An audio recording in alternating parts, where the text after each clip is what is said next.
Zibby Owens, and you're listening to the award-winning podcast, Moms Don't Have Time to Read Books. Please sign up for my newsletter at zibbyowens.com for updates on podcast guests and lots of live events. This week's episode has been sponsored by A Thing or Two, which is a podcast hosted by Claire Mazur and Erica Cerullo, who you might know as the co-founders of the website Of a Kind, RIP, or the co-authors of the book Work Wife, which I've had on my podcast.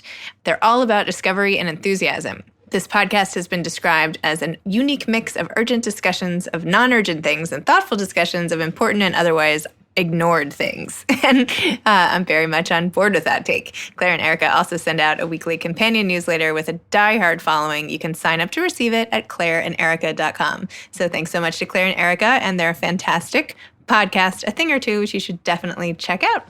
I'm thrilled to be here today with Dan Perez, who's the author of As Needed for Pain, a Memoir of Addiction. As the former editor-in-chief of Details magazine for 15 years, Dan won 2 ASME awards, and prior to Details, Dan spent 9 years at W magazine, including as the European editor for 3 years. He currently lives in New York with his 3 sons. So welcome, Dan. Thanks for coming on Moms Don't Have Time to Read Books. Thank you so much for having me. I loved your book. I couldn't wait to read it when I saw it, as I told you, As Needed for Pain, a Memoir of Addiction. So thank you for sharing it with me and talking about it today. I'm so excited. Thanks. I'm excited too. It's amazing that it's here and that it's done. It's been a really interesting process. Tell listeners what it's about. As Needed for Pain is about my struggle with a massive addiction to opiates, prescription painkillers. The major part of my addiction, which lasted for about 7 years, overlapped with my time as being the editor-in-chief of Details magazine, which closed in 2015, but was published by Condé Nast. So I had this sort of really great and exciting job in media that had me visible to the world and interacting with lots of people. But I had a huge secret. I was a drug addict. One of the things that I found so interesting is your ability to hide in plain sight with this addiction. Like, if you're an alcoholic, not to compare different addictions, but I feel like there's some things where it would be much harder to disguise, or maybe I'm wrong. I don't know. But I don't think you're wrong. I think that, well, first of all, yes, I was a quote unquote high functioning addict, but I was also a hot mess and a train wreck. And in the beginning, I was able to mask it with some measure of ease. Mm-hmm. But as the addiction progressed, as my need to swallow more and more pills grew, I would imagine that my ability to hide from everyone what I was doing, I think some cracks started to show. There's no question about it. But I so much of being an addict is being a con man in my case, and so I was running this con and lying to everyone, myself also, most definitely, but it was like a juggling act. The scene on the roof with Mike Tyson, by the way, was like one of my favorite moments, in that you were trying so hard, but physically you couldn't help it anymore. Like, your body just couldn't hide it. It's that Mike Tyson chapter is actually one of my, if not my favorite chapter in the book, because it's this hot September day, and I'm up there meeting him on the roof of this building because he's going to do something with the magazine. And I had just swallowed a handful of pills, I think maybe Vicodin at the time. And it all, they started to hit me. I was wearing like a heavier suit than I should have been wearing. And it was oppressively hot. And we're on the roof of a building staring up at these pigeons that he kept on the roof of the building. And it just came over me like a wave, and I literally was scared I was going to fall off of that roof. Is this like one of the scenes when you look back at the time? Was this like a warning to you, or was it just like part of the process? You got it. There were no real sort of profound moments. There were few, But you'd be surprised how few there were, where I said to myself, hey, like, there's something wrong with you. I knew deep down that I was a drug addict. I knew that I couldn't stop taking the pills. And of course, I knew that it could kill me. But none of that stopped me, and none of that permeated my like everyday thinking. Because for me, my everyday thinking was dominated really just by one thing, which was pills. Taking them, counting them, getting more of them, and not running out, because running out was awful. It was like being tied to train tracks. And so the day of my sort of Tyson episode was just another day. That's how bad it had gotten. Wow. In the book, you wrote about your fear of withdrawal, what you're saying, like the running out. I'll just read this quote. You said, I'm not sure which is worse, going through withdrawal or the fear of going through withdrawal. The anxiety is crippling. It's like a scene from a horror movie. You are hiding under the bed. The boogeyman enters the room and slowly stalks around. You hold your breath. You see his feet as he goes past. You hope and pray that he doesn't find you. And just when you think he might be gone, he takes you out by your ankles and slaughters you. That is intense. It is. And I just felt that for a second as you read that. Listen, the anxiety of anything is not great, right? Like I took my kids to get flu shots, a couple months ago. And one of my three sons, was getting himself so worked up over the idea of the flu shot, and so I see it unfolding in different ways around me, the way that anxiety sort of can change everything. In the case of withdrawal and the onset of those kind of like acute physical effects or symptoms, I guess, it's those alone are incredibly powerful, right? Your whole body starts to ache. You are nauseous and crampy, and you can't sleep, and you're hot, and then all of a sudden you're freezing. It's just, it's absolute misery. The anticipation of that was just as bad for me because I had gone through it so many times that when I knew that it was coming, I would just panic and I would do everything that I could to get more pills. I would call and try to go see new doctors. I would go to an emergency room and pretend to have excruciating back pain. You would do anything. I would get down on my hands and knees and search the carpet for pills that may have dropped over the past, however long. I would search the suit pockets of my clothing and inside drawers because the fear of it coming was like the fear of some, nightmare creature from your childhood. In this case, I write about the boogeyman.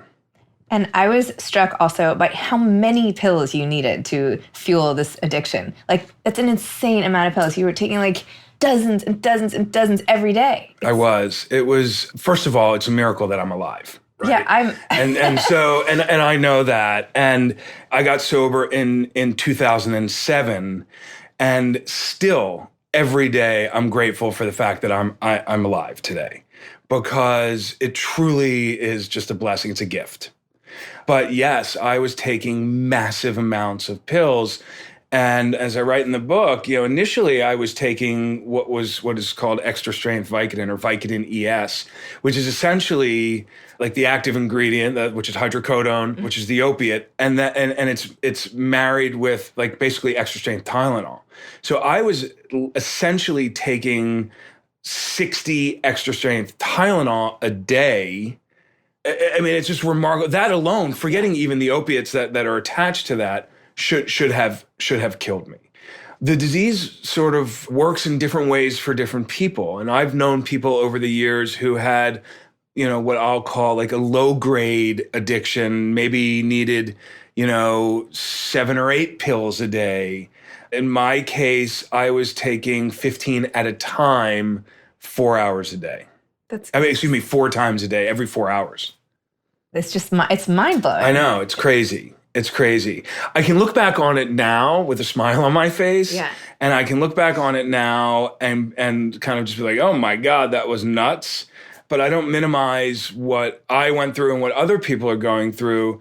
Not only is it an insane amount of anything to put into your system, but it's also a very difficult amount to keep around. Yeah.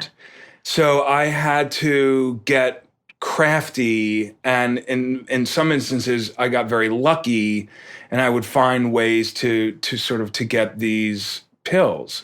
And so one thing when I read any books about addiction or I hear any stories, I always want to know, like, well, how did this happen? Like, how did this guy was it something in his childhood? Was he always destined to be addicted to something? Was it just happenstance? Like, what factors sort of play into it? Could you have seen it coming? And that's why I thought it was so great, because you wrote a lot about your childhood and, feeling a little bit on the outside of things and a little awkward. Not that that makes somebody likely to be an opioid addict later in life, but, just how even, you doing magic alone in a bathroom during a bar mitzvah and getting caught by people hooking up and, like all those scenes. And then it was just a random cartwheel you did. Yeah, I mean, listen, no cartwheel a grown man does is random. It's a bizarre thing. So, you make some really great points. A couple things. One, it's really impossible for me to know whether or not I was destined to become an addict, right? Whether or not there's some sort of genetic I believe that this is a disease. There's no question about it. And I want to be really clear about that. I just don't know what did it. Mm-hmm. I wrote a lot about my childhood so that I could contextualize what I think were the things that helped, sort of lead to this, including never really feeling like one of the guys, right, and always feeling a little bit like an outsider. And as I write in the book, I feel like everyone had been given like a manual, mm-hmm, on how to do it, and boys and girls and men and women, and this is how you do it. This is your blueprint for life. Mm-hmm. And I didn't get one. And so I never really had a sense of belonging. So I escaped through magic, right? Yep. It was a real huge escape for me. I loved to do magic tricks and to watch magic shows and to learn magic tricks. And while my brother, who was incredibly, incredibly popular, was out and about and doing things and the captain of the lacrosse team and doing all of these things, and I was kind of alone in my childhood basement pretending to be David Copperfield and doing magic tricks, also teaching myself to juggle. But who knows? In my case, though, to circle back to your question, I hurt myself, which is like super common, right? People, not the way I hurt myself, which was doing a cartwheel to try to impress a woman whom I didn't even know, and in the marble lobby of an office building. Lobby of an office building in Lower Manhattan, and I came crashing down. And surely I made a great impression, and ultimately needed to have back surgery. And now this is incredibly common, right? These drugs are prescribed, and I think this has changed a little bit, right? So this was in the late 90s, right? The pharmaceutical companies, not that we need to spend a lot of time on this, but they had sort of spent hundreds of millions of dollars marketing these drugs to the medical community, and did falsely minimized the risk of addiction. So doctors were prescribing these drugs very freely. So it's not uncommon to hear about people that had some kind of injury and ultimately become addicted to drugs like this. My brother actually is a producer, and he did a movie called Ben is Back with Julia Roberts, mm-hmm, and Lucas Hedges plays a character in the role who literally had one small surgery, and then it becomes, like, it's exactly what you're saying. It's all it takes. It's all it takes. It's all it takes. There's a scene where she, confronts basically the family of the doctor and was like, this is your fault. Like, you ruined our whole lives. Like, it's really powerful because, like, it's just one misstep in life. It's like one little thing, and then your life goes off on a whole different tangent. Listen, it's one cartwheel gone wrong. It's just crazy. And now here we are, yeah, right? And so I will say this: I have very few regrets. and I incredibly grateful. And I really believe that this was my path. And that may seem a little sort of hokey or new agey, but I'm here today. I'm talking to you. I've had the opportunity to write this book. I'm a dad. I'm here because of all of this, so there's nothing I would go back and change, including the cartwheel, I think. And you also talked a lot in the book about your relationship with food, which I feel like is more rare not to be gender stereotyping, but this is a little more rare, yeah. But it's a little more rare, and so beautifully the way you talked about tracking all the things that you would eat and how just terribly you were treating your body in terms of the types of food, the amounts of food, how you then felt about your body, your clothes feeling tight, and sort of your abuse of yet another substance sort of along the way. In many ways, that's exactly what it was. I think as a child, I struggled with, maybe not as a child, but as a teenager, I struggled with my body. I was not overweight, but I was surrounded by this group of guys, friends, and I mentioned my brother, who were athletes. They were in terrific shape. And I remember quite vividly one weekend, a group of friends, and I was included in this group, decided, let's see if we can make a little bit of money washing cars. And there were maybe 4 or 5 of us, and everyone but me had their shirt off. And I just never felt comfortable taking my shirt off. And ultimately, when I years later, when I developed this addiction, I started to eat in very sort of unusual and unhealthy ways. First of all, I was convinced that if I ate before I took the pills, it would minimize their effect. And I wanted a maximum impact with respect to the high that I was getting. And so there was almost intermittent fasting in some ways, because I was like, oh, you know what? If I'm going to take these pills in an hour and a half, then I should probably not eat now because I don't want to have a full stomach. So by the time I would take the pills, the high would kind of roll over me. I would be starving. And so I would eat lots of bagels with tons of carb loading, right? I was eating bagel on bagel on bagel on bagel on bagel. I was eating ice cream by the pint. I was eating tons of candy and Twizzlers and things like that. Pop-Tarts, which I don't think I wrote about in the book. I was eating lots of Pop-Tarts. It was unbelievably unhealthy. As I write in the book, that alone should have killed me, forgetting even the drugs. And I started to get, heavy, and self-conscious about that and not feeling comfortable about that and being in a job that had me, a somewhat, I don't want to overstate this, but a somewhat public-facing job, certainly within the media world. And it was tough, and so I was feeding lots of things into my body, and all of them were unhealthy. I was also smoking a ton of cigarettes at the time, and yeah, it was bad. Wow. So tell me about the book part of this whole journey. When did you decide that you wanted to share this whole experience? How did this book come to be? What was the process like? Was it really emotional? Was it just take me through the whole thing? I think once I started to have a little bit of sobriety time, I was able to, if you've ever been to, if anyone's ever been to a meeting of a 12-step program or any kind of group meeting where people are coming together to help each other deal with a common issue, it doesn't have to be a 12-step program. You find that the stories that you hear as you go around the room are tragic and heartbreaking, but also sometimes really funny and relatable. And I started to realize that I had stories to tell.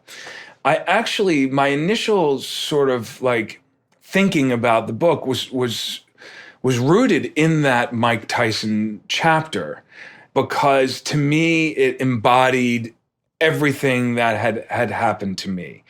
And I started talking about it a little bit with friends that had written books. I hadn't kind of openly disclosed my status as an addict in recovery.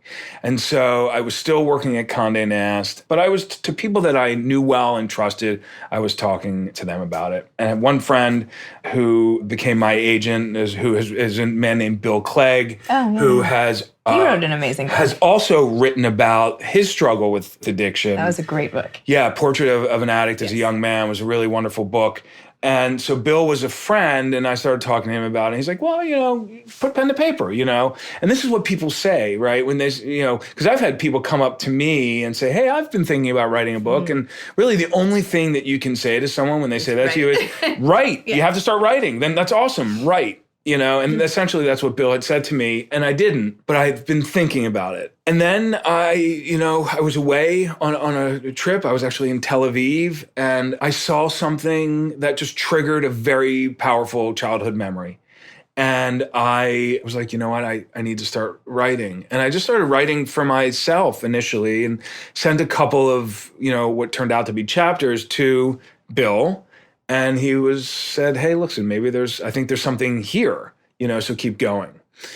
The writing process itself is excruciating, as I know you know. It was cathartic and challenging and fun and awful, all wrapped into one. I remember many years ago seeing a 60 Minutes interview with Paul Simon. I think it was the late, great Ed Bradley doing the interview. And he was talking to Paul Simon about his process when writing a new song. And if memory serves, and I hope I'm not getting this wrong, Paul Simon talked about bouncing a ball. Maybe it was a rubber ball, maybe it was a tennis ball. I don't know that it matters. Just off the wall. Bouncing it, catching it, bouncing it, catching it, bouncing it, catching it. And this was part of his process. And I remember that striking me as being so weird. I now completely understand that. Because for me, the writing process was a lot of making the kids' beds and doing the laundry and cooking for my kids. And, my house was spotless because I was constantly just moving around and cleaning. So much of the writing process for me had nothing to do with writing.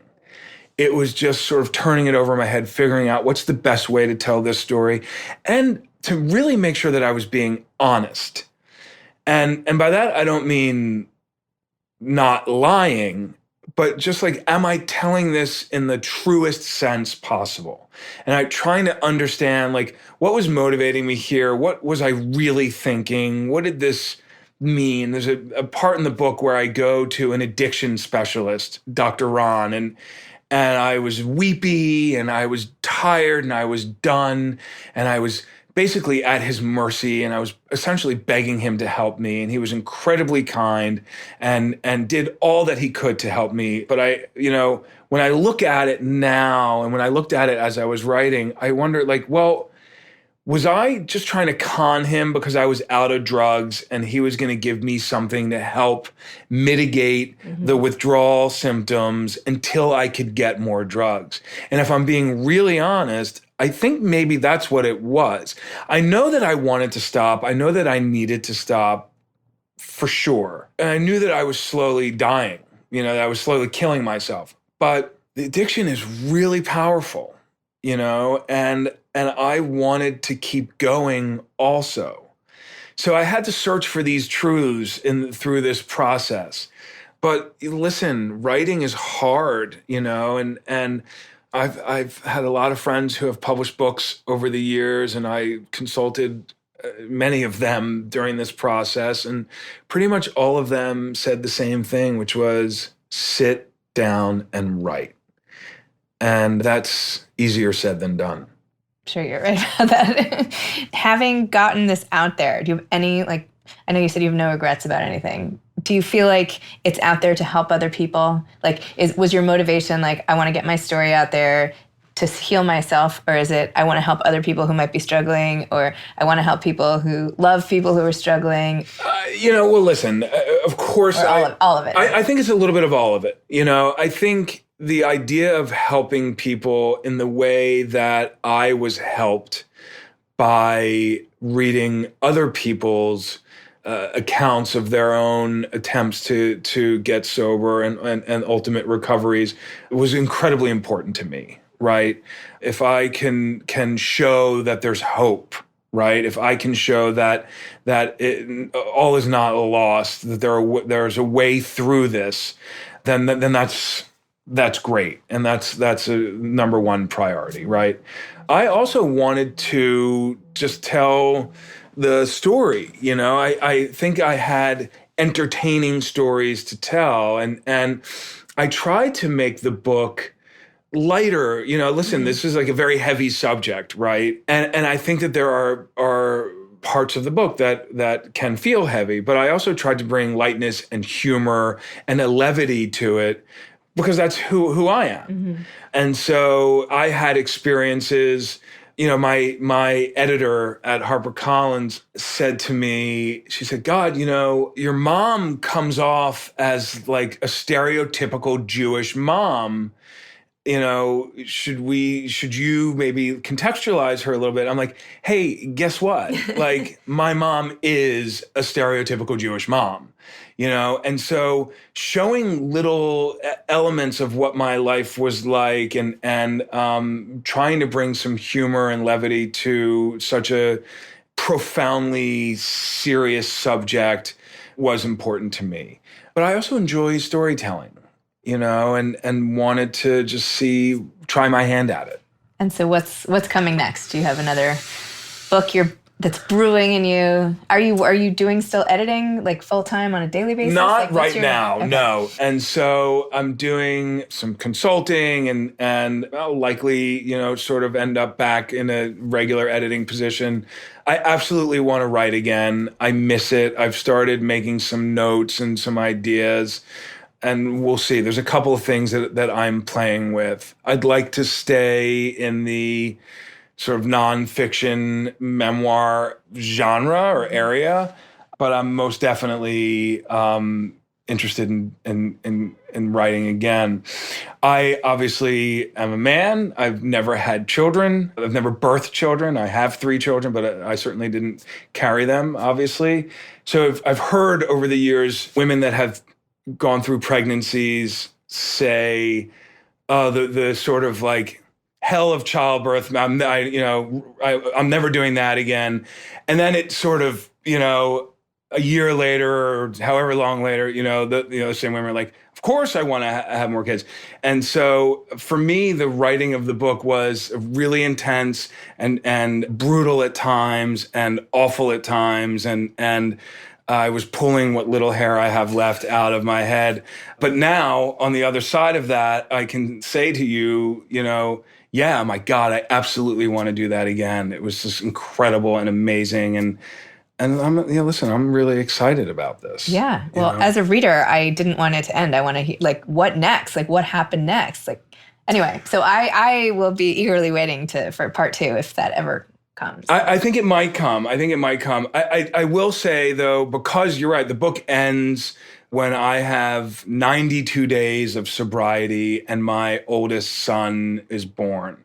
So I will say, and I think it's important to say that this is a sobriety and recovery are hard. It is day at a time, as the sort of trite and cliched saying goes.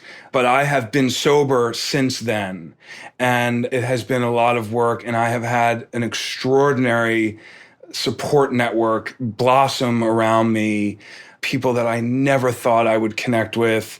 I have really beautiful friendships with, and addiction is awful. It is opiate addiction specifically, but all forms of addiction. It is the great equalizer. If it can get to me, New York media executive, if it can wipe out towns in the Rust Belt and everyone in between, it is brutal and merciless, and it knows no bounds.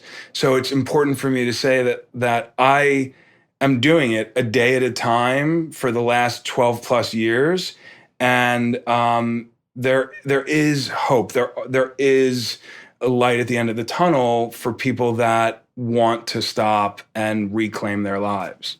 And I just want to throw out this great company I know of called We Connect, which really helps with the recovery process and helping people maintain their sobriety. And it's a really fantastic app. And it should, if anyone wants more help, look into We Connect. Yeah, and that's wonderful. And I think where we have to go now is focusing more on recovery, more on education. It's one thing to try to get these, to stop the boom of these drugs, to slow that down. And that's starting to happen. I think there have been some fairly high profile settlements coming from Johnson & Johnson, Purdue, and others.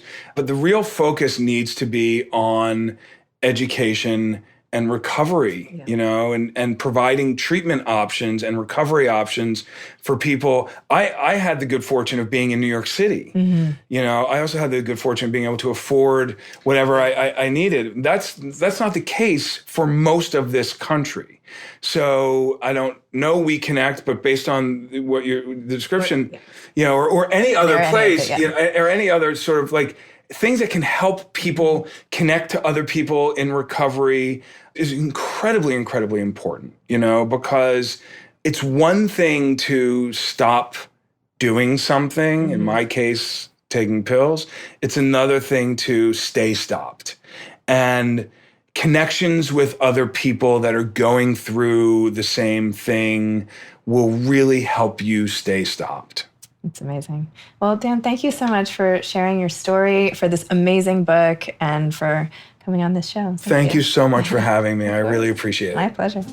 You've been listening to Moms Don't Have Time to Read Books with Zibby Owens. Please make sure to sign up for my newsletter at zibbyowens.com to get more updates about episodes like these and also lots of live events. Thanks so much to Claire Mazur and Eric Cerullo and their amazing podcast, A Thing or Two, which you should definitely check out. You can follow me on Instagram at Moms Don't Have Time to Read Books. Thanks so much to Steve and Ryan at Texture Sound for the sound editing. And thank you to Morning Moon Productions for providing this fantastic intro and outro music. Thanks for listening. You could always email me at zibby@zibbyowens.com.